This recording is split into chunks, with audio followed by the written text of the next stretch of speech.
What's up, everybody? John Schumacher here with New Wave Healthcare, where health professionals come to learn business and marketing. Today, our guest is Dr. Joseph Simon of the Private Practice Business Academy. Dr. Simon has owned and operated several private practices himself during his career, and has also helped many clients of his own attract, traffic through the front door for private practices. Whether you're a PT, whether you're a trainer, whether you're a health coach, if you own a private practice, you're going to want to listen to this guy today. So, Joe, I appreciate your time, my friend. Let's just start out the interview here. Tell us a little bit about yourself, your personal background, and then let's jump into this marketing thing a little bit and share some tidbits of knowledge with our audience today. First off, John, I want to thank you for having me on your show. Yeah, great nice. Network. I've been watching your Facebook group. It's amazing, man. Great group of people. A lot of feedback. Smart people, man. I really love being a part of that group. Yeah. I've been practicing as a physical therapist for about 14 years. In private practice for about we're going probably a 9 and 10. So it's been up there. It's been doing this for a while, and as most private practice owners know, not every year is a good year. Some years are good, some years are bad. It just goes up and down. I was fortunate enough to discover a few things that made myself successful. Probably a little bit later on than I wanted to.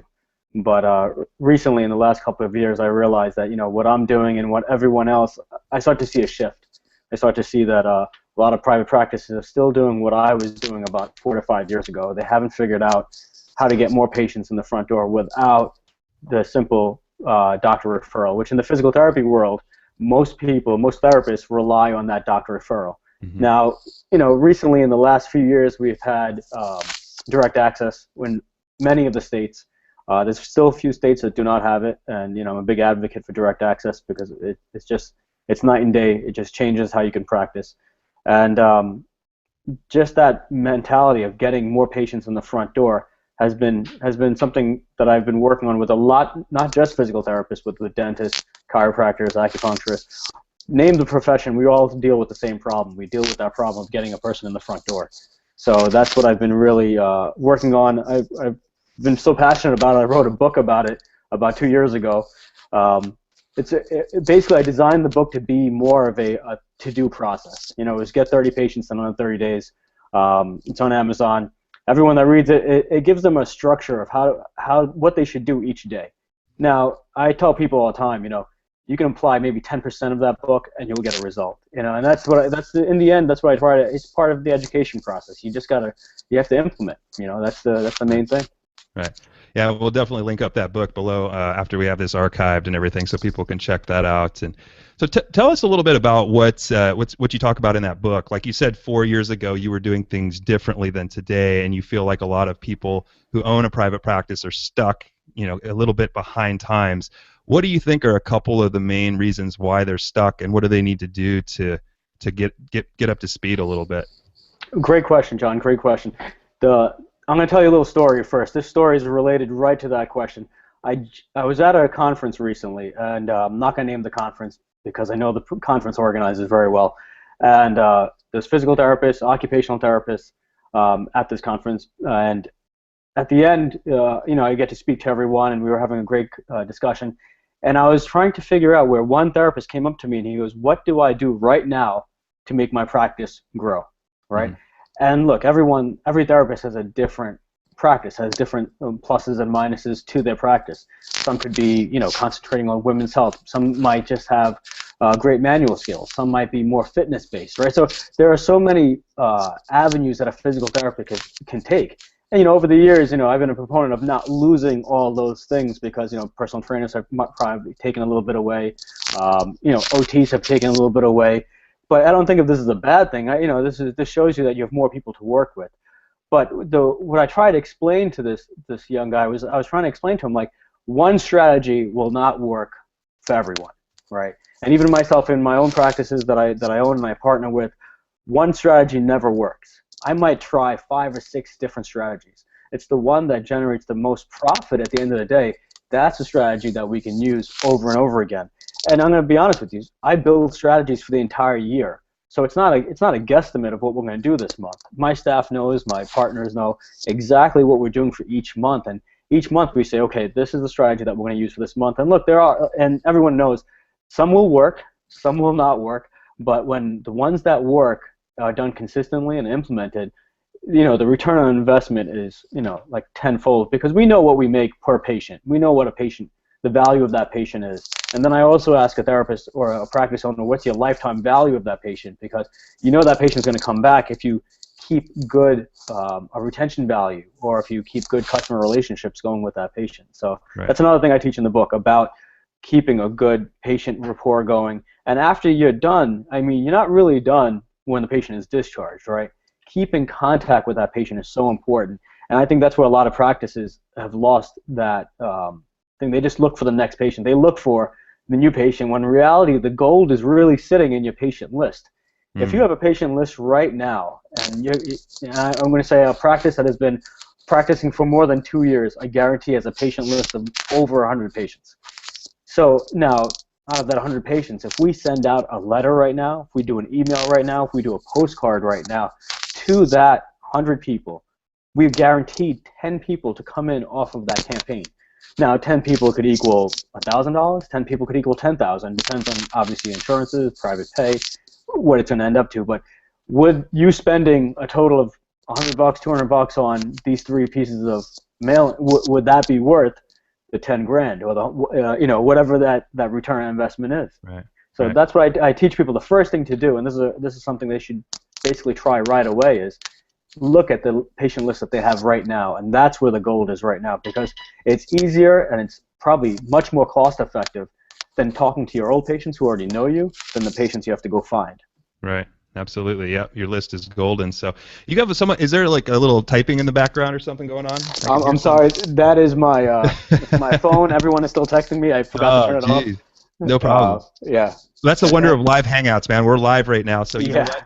A gorilla could jump out of the closet and get you or something real quick. You never know on these live shows. So thank God there's a solid wall behind me. I don't have to worry about it. I don't have to worry about that. Exactly. So that's really good advice. We can't forget about our current list, our current patients. We often get stuck on trying to find new people, but you got a following, you got a tribe of people you need to be reaching out to, like you talked about. So that's just a nugget right there that I think anybody who's any kind of professional or any kind of professional in the health field or any field could take away from that. So you talked a little bit about 5 or so strategies that you think are key, that you say you can't just do one, you have to do several. Can you name drop a few of those? Like, tell us what do you, if I'm a client, if you're comfortable with this, I'm a client, tell me what kind of strategies you'd be having me focus on. Like, what are the nuts and bolts? So let's run through this like a real life scenario, right? All right. I would basically question you to see what your patient population. Yes. So John, your patient population is, and you can just make it up if you want, but you could just tell me what your patient population is. Elderly folks in their 80s and 90s. That might be tough. No, that's actually really good. 80s and 90s, a little bit older, but it's the baby boomer population. Yeah. Still, it's the Medicare population, which is a little tough. But yes. Here's a strategy that I just gave to one of my coaching clients who actually likes working with the geriatric crowd. And, she's GCS certified, so somebody that has all these titles behind her name, and she hates Medicare. She's been audited a bunch of times, and she can't take it anymore. So we came up with a simple strategy for her, and it's actually paying off now. It took 3 months for the strategy to work, but it's finally paying off now. And I'm sure you heard of Silver Sneakers before. It's kind of an exercise program for the elderly. So we kind of mimicked that. We said, hey, this is a great company. They're doing the same exact things for her already. So why don't we basically copy what they're doing? But now that you are a physical therapist offering these services and you already have a list of people, let's create a fitness program for them. They already trust you. They're not going to look for a new therapist. The biggest complaint they're going to have, and we look for the objections. What are the objections that they have, right? So we addressed all of our patients' objective, which I would basically go with you. And the number one objective is I'm on a fixed income, right? And Medicare has to pay for it. Mm-hmm. But if you make it affordable enough, if you say, hey, it's only going to cost you $10, or I'm just making this number up, of course. It depends on what area you're in or what part of the country you're in. But let's just go with 10 to make it nice and simple. We can call it $10. If you fill the room up with 10 people, which is easy to do it early in the morning, you have a group training class going on. It could be outdoors if you're in a warm area. It could be indoors if you're in a cold area. This, you already generated $100 in the hour, which you would have to wait about 45 days before Medicare to give you that $100. Now, if you run this 3 times a week, you just made $300 cash now that could be reoccurring. Now, if we make this into a monthly exercise program, you tell them, look, it's $40 for the month, $39.99. Again, making the numbers up. That, I'm sure that person will say, hey, it's $40 for the month. I'm getting a lot of value out of this. I'm getting to work out with some of my peers. I feel healthy, and not only that, it's a physical therapist training me. So besides the fact that all these pluses are coming into fit, we took care of the objections right away, which the objections were money, which is usually one of the objections. The other objection usually could be, time frame. It could be medications they're on, but we try to tackle the main objections, so they don't have that right away, and that is a great argument to go with right off the bat, and that usually is a great selling feature. Now, she's up to about 20 clients. Now, her price point's a little bit higher, and so monthly she's generating about $1,600 a month. Now, this is additional revenue onto her regular day job, because she, with my advice, I told her not to quit her day job just yet, because we're only building her side business right now. She's a new practitioner. She's only been doing it for about a year, so we're trying to build her a great cash revenue right now to give her some stability. She's making a great name for herself in the community. She's actually speaking at an event coming up for seniors, and again, she's going to fill up these classes. So for somebody that's just been doing it for 3 months, she's been doing great. $1,600 a month, excellent. At the end of the year, she has a good chunk of money that's put aside into her bank account that could be used for down payments. That could be for space if she needs it, equipment if she needs it, whatever it may be. That money, a percentage of it, will be put back into the business to help her business grow. But that's a real life strategy that I basically just spoke to a client today about. And I'm excited. I'm always happy when one of my strategies actually they're working and they're generating good money, and my client's happy about it. So that's a real life scenario. Basically, something that exactly what you're doing. 80s and 90s. I'm going to tell you that's a difficult age, but I really believe that she's going to do much better with the baby boomer population because they have more income. If you look at a 20-year-old, they don't have that extra income that a 70-year-old might have. That'll say, hey, I can spend an extra $100 here and there because that will help my health, and they're going to be looking at it. And there's a lot of other niches that I really believe in that will generate some good side business or become your main business if you niche down. Right. Okay.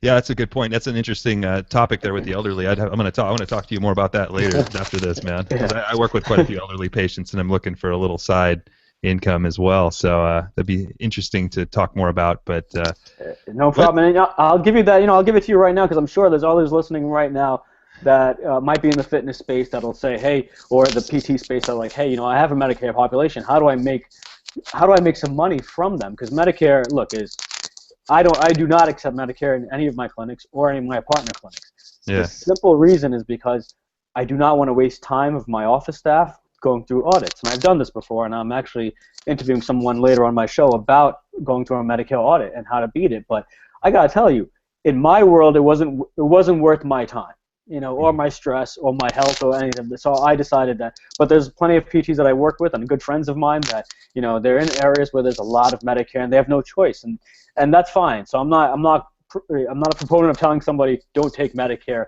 I'm just saying if you have the option not to, great. But a great option to make extra money is offering a fitness class where they would benefit from it. And if it's affordable and if you can make it into a group setting and you have the space, it is a money maker that you can't go wrong with. Yeah, and there's a lot of people that don't want to work with the geriatric crowd, so it's almost like left wide open to you, because that is your population. Right. No, it's a good idea. So and just to touch on that for a few more minutes, and then we'll go on to like another population or whatever. But so do they go to these assisted living facilities? Is that what they're doing to find people, or how are they renting out a space like a studio and doing it, or are they going to actual facilities to run the classes? So there's two ways. If you have the assisted living spaces, if you come in and approach them, they probably have PT on staff. So you'd have to approach them by saying, this is a fitness class that you're offering. You might be paying for the space, which is not expensive. But here's an example that we've done recently. We rented out a space in the YMCA. Now, the YMCA already has fitness classes going on. and they might have a senior citizen class going on. But if you come in with an exact class, so if we say, hey, this class is to help prevent falls in seniors, all right? So now we're talking about balance and proprioception, which is very easy for a physical therapist to come up with. This is second nature. We do this all the time. But now if you say, this is a workout class I'm putting together, now most of my clients, I tell them, don't really rack your brain about the exercises. We all know how to train for balance and proprioception. In the end, it's still exercise. That class would fill up in seconds because what that population is scared of one thing, falling and breaking something. Yeah. So, I mean, the copy that I wrote for this postcard, we did a postcard campaign for this. The copy I wrote for this postcard probably converted better than anything else I've ever written in my life, because it was almost like it was, taking candy from a baby. It was so easy. I knew exactly what they were afraid of, that fear, which basically is falling and breaking something. And we can say, hey, we can help, and we can avoid this. And by all means, if something does go wrong, guess who's working there? Guess who's running the class? A qualified physical therapist. Right. Yeah, no, it's I want to talk to you a little more about that another time, definitely. No worries. I'm interested in starting something like that. So what about a different patient population? Like, let's say you're a trainer who's got a studio, or a PT who has a private practice. I know those are a little different in that there's more third-party payers involved with PT generally, but how would you attract, say, middle-aged clients to one of those that are maybe a little more internet savvy? Okay, so there we go. And I want to say one thing about personal trainers. I think they are great at selling. And I think a lot of physical therapists would learn a ton from personal trainers just on the way they have to sell their services, because it's a cash-based service.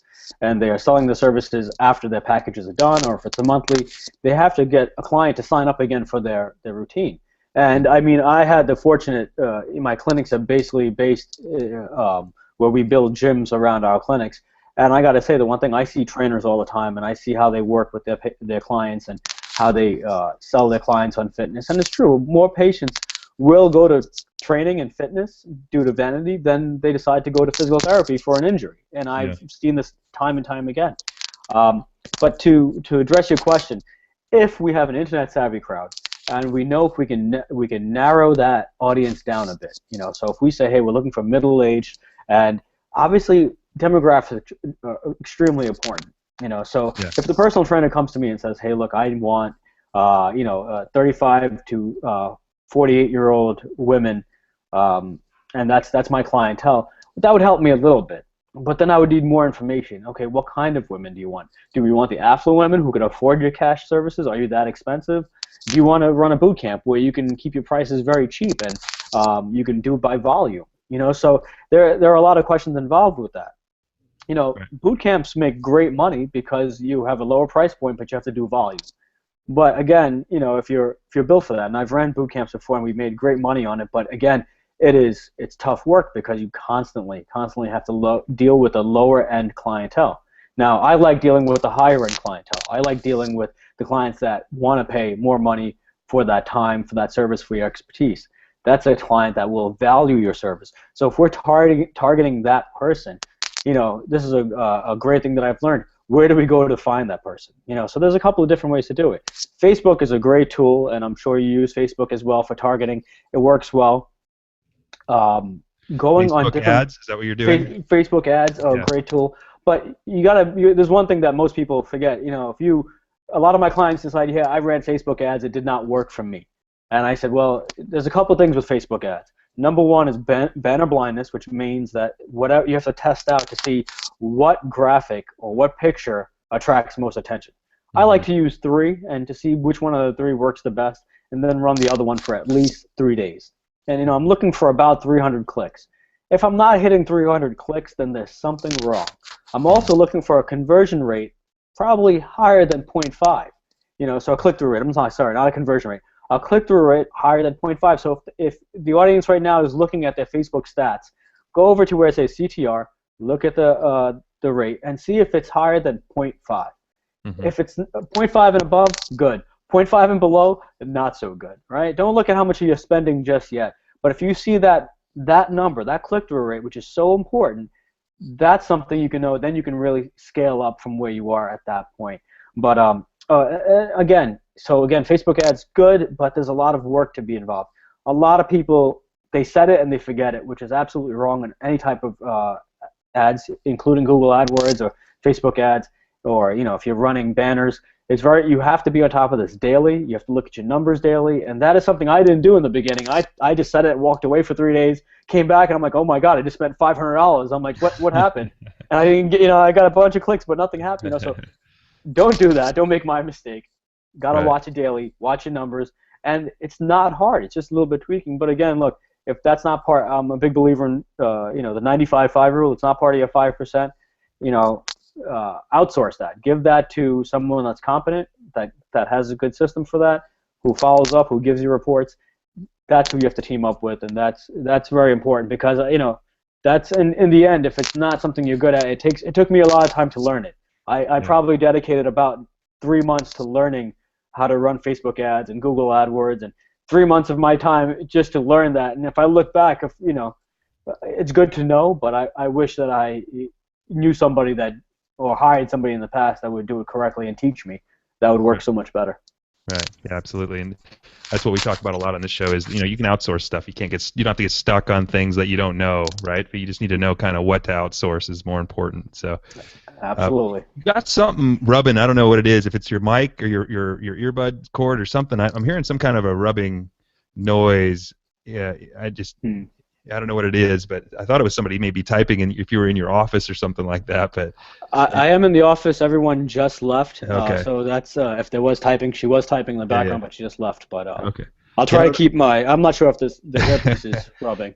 No worries. No worries. Right. It's, like I said, it's a live show. So let's get back to so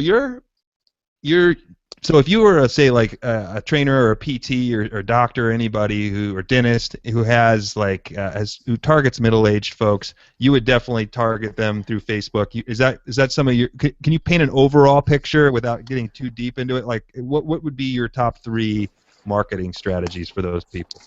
Okay, so I mean, Facebook's is not the main one. I'm gonna say that. So here's an exact strategy that I've just used recently.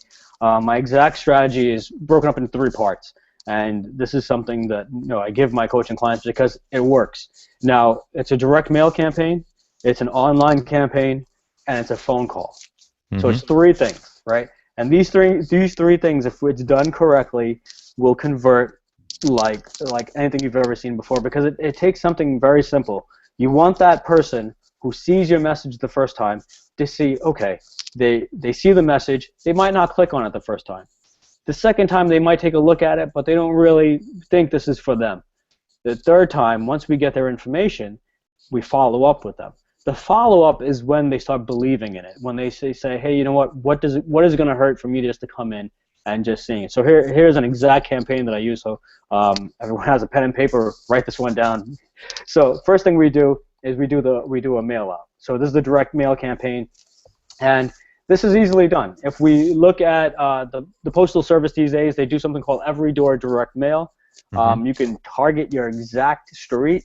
You can target your exact neighborhood, your entire tri-state area, whatever you want to do. Might be a little more expensive for that, but let's target one street. Okay, let's narrow it down to that small. We want to get down to that small, that street, and hopefully this is a street that's near your clinic or near your training facility. Next thing we want to do is on that postcard, we want to make sure there's a link to go to your website or to your landing page, as I like to call it, where you can capture some information. So that's the first time they see it. Now, when they get the postcard, obviously the postcard has to grab attention because you literally have 15 seconds. Now, if you're like me, who's at the mailbox, and you get a postcard, I look at it, and you got 15 seconds to really catch my attention. If you don't catch my attention, it's going in the garbage right next to the mailbox. But here's the thing.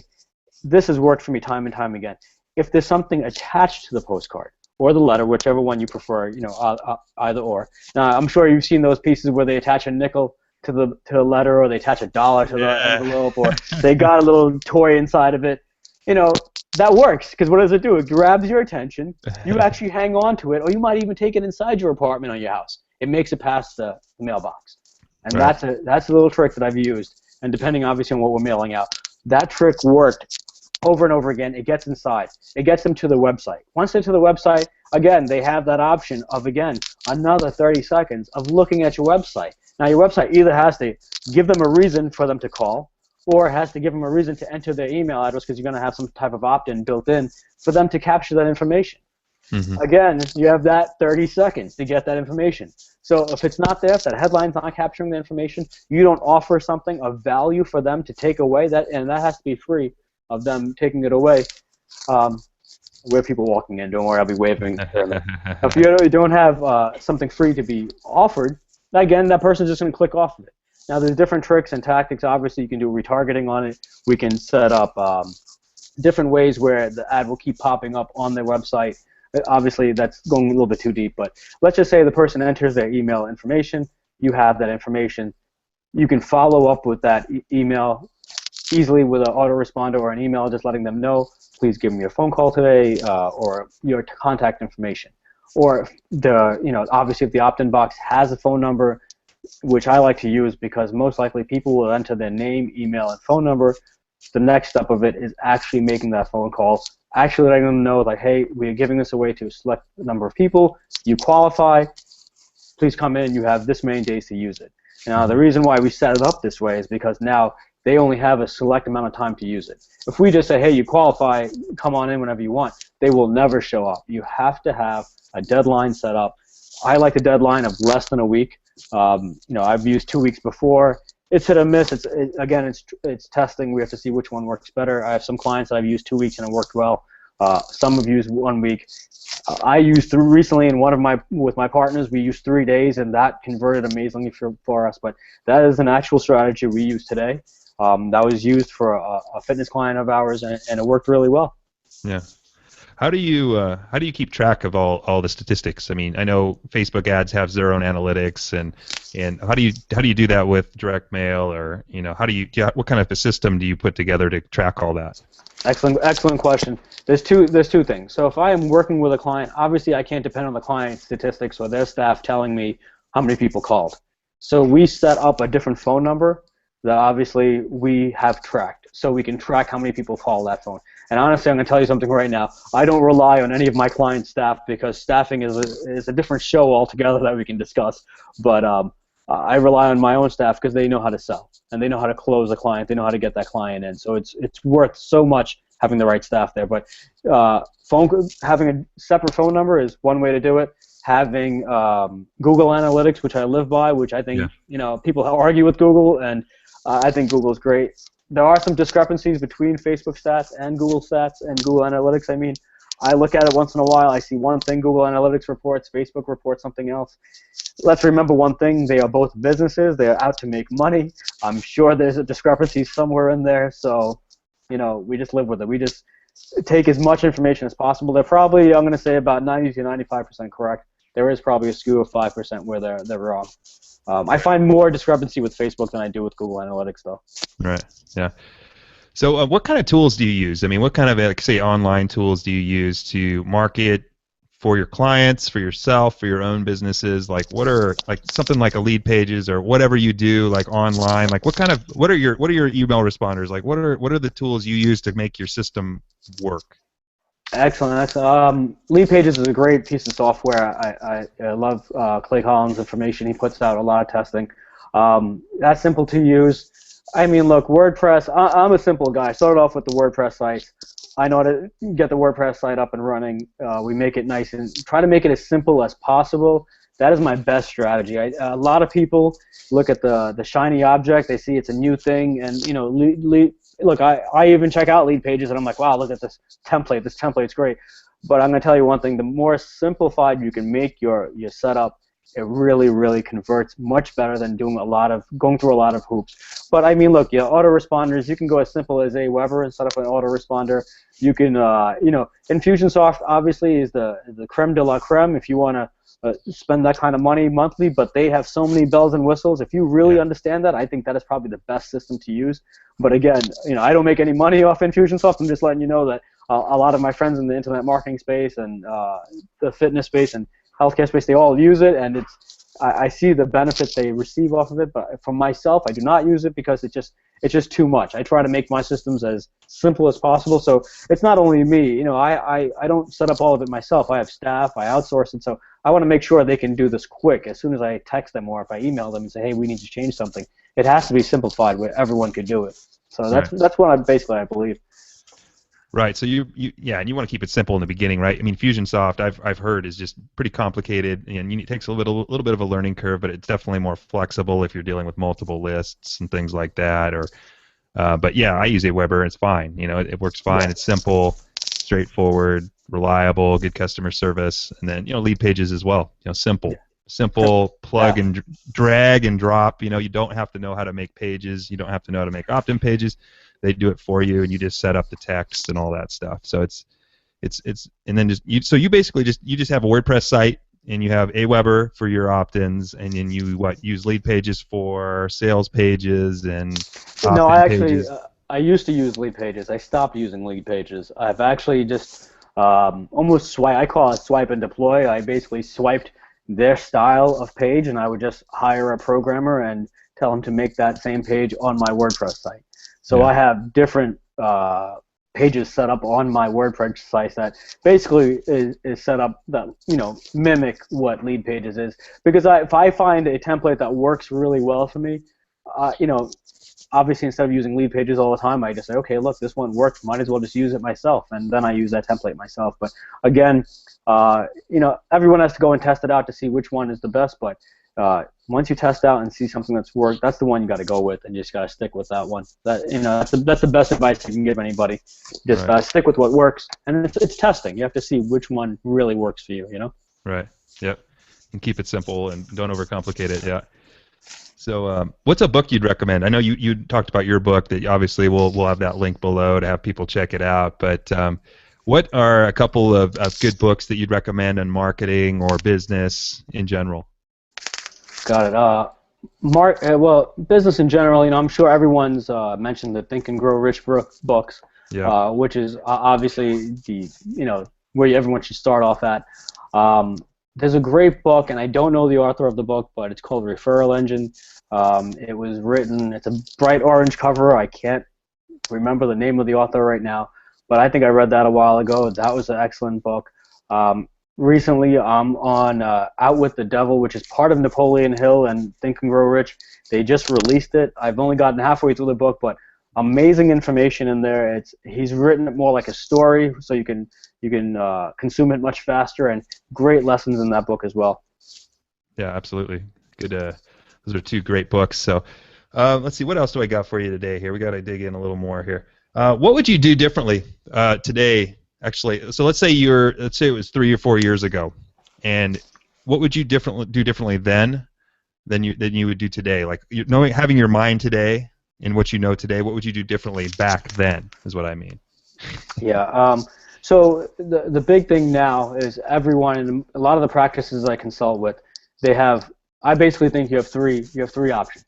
You either have the option to niche down, you have the option to grow as huge as possible, where you can take over a lot more practices, and then you can dictate what you should get paid, or you can sell. You can build your practice to sell. And honestly, the reason I say that is because I wish 4 years ago that when I first started with one of my partners that we concentrated on an exit strategy for that business. I wished 8 years ago when I started my original PT practice, I concentrated on how to build an exit strategy for that business. Now, obviously, I've sold practices in the past, and I probably took a hit on both of them because I did not know what I know today. I didn't know the strategies that I needed to put in place, the systems I needed to put in place to sell those practices. Right. Now, basically today we have it set up where if I need to walk out and not be in the practice, it's done because I've created something where there is freedom. It's automated, but better yet, it's designed for someone to come in, buy the practice, and it could run without me. Right. Absolutely. Yeah. So begin with the end in mind, right? I mean, you got to kind of have an idea in the beginning what you want to do. Are you looking to build and sell? Are you looking to hold on because it's your dream to do the same work every day until you're 65, or what's your goal, right? So you had the idea. You've learned that you need to automate your business in order to be separate from your business, so you're working on your business, not in your business. Absolutely. I mean, that's the biggest problem a lot of practitioners face, and that's the problem with is how do you take a vacation? You know, how do you spend more Right. time with your family? Right. This is something we hear all the time, and even those without family or anything, if you have your own business, if you walk away from that business, how is it going to run without you? Right. Effectively run without you. You know, you might have staff, but we all know that when the cat's away, the mice play kind of attitude, right? So how does that work? You know, and those are the systems that you have to have in place. What's one piece of advice you'd give a newbie, a new entrepreneur who's either going to start a practice or start a business of some kind? What would you recommend for them? It's a good question. Sometimes I don't think a person just starting out would. I would like to tell them, don't think you know everything. You know, I think there's an education process that's involved, and I'm not the first one to say this. It's called the 10,000 hour effect. It takes 10,000 hours to become an expert at something, so which breaks down to 5 years. So you don't have to spend 5 years of becoming an expert, but at least spend some time and learning about how to get something up, or even speaking to those that already have done it. Hiring a mentor is always good, and I've done that in the past. I've spent money on mentors that have helped me leapfrog my knowledge and my time.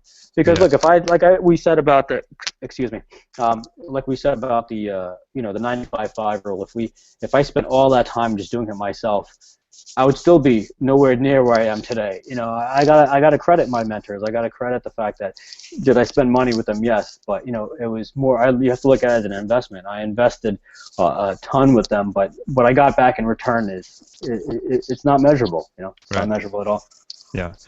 One more question here. So what's the biggest change you see coming to healthcare? Oh, that's a loaded question, John. That's a loaded question. 1 minute and a half version. Minute and a half. That's a loaded question. I see. I'll make it blunt. I see, like I mentioned before, those three options. It's either you have the option of niching down, growing big, or selling. If you're somewhere caught in the middle, I do not think you're going to make it. That's the bottom line. I think if you're somewhere in the middle, I think it's just not going to happen. And I don't want to scare anybody from not starting their own thing, but I'm just letting you know that if you do it correctly, you can have a great business. You don't have to be a millionaire, but you can make a great lifestyle for yourself, a lifestyle practice, and that could be easily done. But the ones that are caught in the middle today, I think we're going to see a lot of them disappear. And I hate to say it, we're going to see a lot disappear. Excuse me. Absolutely. So, awesome, man. Well, thank you so much for your time. Let's just go ahead and wrap up this conversation. Have you tell us a little bit about our listeners and our viewers a little bit more about where they can find out about you, find out about your services, and the best way to connect with you. Cool stuff. To connect with me, I had a phone number to give out. I don't have the phone number, but I do have a special thing for your listeners. I recorded a quick 10-minute audio for your listeners, which obviously you'll put in the link. It's basically privatepracticebusinessacademy.com/new-wave. But we're going to put that in the link for you guys. But besides that, you can email me directly at privatepracticebusinessacademy@gmail.com. You can find me on LinkedIn at Joseph Simon. Just look that up. Basically, the Private Practice Business Academy, I started that just like you. I interview individuals that have done it, that have basically have got to certain places in their practice, have entrepreneurs that had outside of the box thinking that have brought more to the practice, have grown their businesses. So we get a lot of people on, and it's a lot. For me, it's a lot of fun because I get to talk to a lot of people and see what's going on. Just like you, I know you enjoy it, but it's fun, And then to actually help people, like today I just mentioned earlier, where I helped one of my clients, and we've gotten such a return on investment in something that she did. In the end, I look at it as I've reached out, I've done something different. It's more of like leaving kind of a legacy of just saying that, hey, look, this is something that I've learned. And when I started, I didn't have the help like I wish I would have had. But now I think the profession in general, going across the board from dental to physical therapy to acupuncture, everyone I think is just changing, especially with the fear of next year with the healthcare changes. I think everyone is everyone's looking for something. They're looking for a change. They're looking for how they can change, how they can survive. So I welcome anybody. Shoot me an email. I'll be more than happy to answer any questions. I'll give you the number where if anyone wants to chat on the phone and get on for 15 minutes, I have no problem chatting with you and trying to help break down your discrepancies or problems, or if there's anything that I can help to help them out. I'm open book, John. No problem with that. Awesome. Yeah, I'll definitely take you up on that. So we'll thank you so much, Joe. I appreciate your time. So we'll have all of the stuff we talked about today, Joe's services, his contact information, his book, any of the books that were mentioned today. We're going to have those linked below this video on our archive page that we'll be putting out probably by Wednesday. We'll have that up if you could just go to newwavehealthcare.com/interviews. I'll have an archive page of this conversation and all the resources mentioned today. And you can also go to newwavebooks.com and get a free audio version of any of the books mentioned here, courtesy of audible.com. So check out newwavebooks.com to get a free copy of these books. And I think that's it for tonight. Let's see, it was a great talk. Hope you all found it extremely valuable. And our next talk will be December the 2nd on Monday at 4 p.m. Pacific, 7 Eastern. We'll have another great entrepreneur in the health industry come on and talk business, talk health, and how we can help you take your message to the masses. So have a great Monday, and I will see you next week.